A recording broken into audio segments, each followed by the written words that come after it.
আপনারা আমার ভুল ধরিয়ে দিলে আমি সংশোধন করে নিব। আমি মানুষ, আমি বারবার বলি আমি ভুলের ঊর্ধ্বে নয়। তবে আমাদের মিশন ছিল সায়েদ ভাইকে বাঁচানোর, লিভার ক্যান্সার, মরণবিধি ক্যান্সার থেকে সায়েদ ভাইকে বাঁচানোর। চিকিৎসার জন্য তাকে ঢাকা আরও 3 দিন আগেই পাঠানো হয়েছে এবং কি চিকিৎসা করার জন্য বিশাল একটা অ্যামাউন্ট সায়েদ ভাইয়ের ব্যাংকে এবং সায়েদ ভাইয়ের পরিবারকে বুঝিয়ে দেওয়া হয়েছে। এবং আপনারা জেনে খুশি হবেন, সায়েদ ভাইয়ের প্রথম থেকে আমরা শুধুমাত্র 30 লক্ষ টাকা উঠার একটা দায়িত্ব এবং চ্যালেঞ্জ হিসেবে নিয়েছিলাম। আমরা কিন্তু তার পাসপোর্ট করার দায়িত্ব নেইনি এবং কি তার চিকিৎসার দায়িত্ব পুরো পরিবার করবে, এমনই ছিল কথাবার্তা। আসসালামু আলাইকুম। আজকে 11 এপ্রিল। আজকে হচ্ছে আমাদের সাইদ ভাইয়ের ফান্ড কালেক্টিংয়ের ব্যাপারে যে সিদ্ধান্ত নিয়েছিলেন যে উদ্যোক্তা রাব্বি ভাই এবং তার টিম একদম অফিসিয়ালি ঘোষণা করে দিয়েছেন আজকের পর থেকে কেউ সাইদ ভাইয়ের জন্য 1 টাকাও কালেক্ট করবেন না।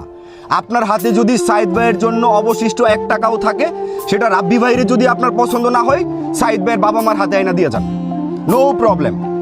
অ্যান্ড দ্বিতীয় কথা যেটা থাকবে সেটা হচ্ছে, আমরা অনেকেই বিভিন্ন ক্যামেরা থেকে, আমার হাতে একটা ফোন আছে, একটা পেজ আছে, এই পেজের ফলোয়ার কি 1000 না 5000, 1 লাখ না 5 লাখ সেটা দেখার বিষয় না। রাব্বি ভাইয়ের 5 million follower, 5 million follower achieve করতে গেলে যোগ্যতা লাগে ভাই, মাঠে কাজ করতে হয়, ফিল্ডে ওয়ার্ক করতে হয়। একটা অ্যাচিভমেন্ট এভাবেই হয়ে যায় না। আপনিও হয়তো একটা সময় ওই লেভেলে যাবেন।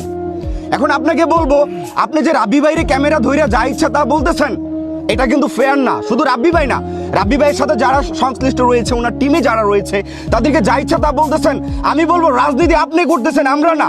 এখানে রাব্বি ভাই যদি রাজনীতি করতো তাহলে শুরু থেকে শেষ পর্যন্ত টিকে থাকতে পারতো না, চলে যাওয়া লাগতো। এখানে অনেকে আসছেন, টিকতে পারেন নাই, চলে গেছেন। আপনি আসছিলেন আপনার স্বার্থ উদ্ধারের জন্য, স্বার্থ উপলব্ধি করতে পারেন নাই, আপনাকে চলে যাওয়া লাগছে, আপনি চলে গেছেন। পরবর্তীতে আপনাকে যে কথাটা বলবো, সে এটা স্টার্ট করেছে তার টিম নিয়ে। বাংলাদেশের 64 জেলার কন্টেন্ট ক্রিয়েটররা ছিল, কিন্তু দিন শেষে উদ্যোগটা সে। তার এই উদ্যোগের কারণে আমরা সবাই, আমি নরসিংদী থেকে আসতে পেরেছি, সবাই বিভিন্ন প্রান্ত থেকে কাজ করতে পেরেছি। এই রাব্বি ভাই সাইদ ভাইয়ের পাশে দাঁড়াইছে বিদায় আজকে সারা বাংলাদেশ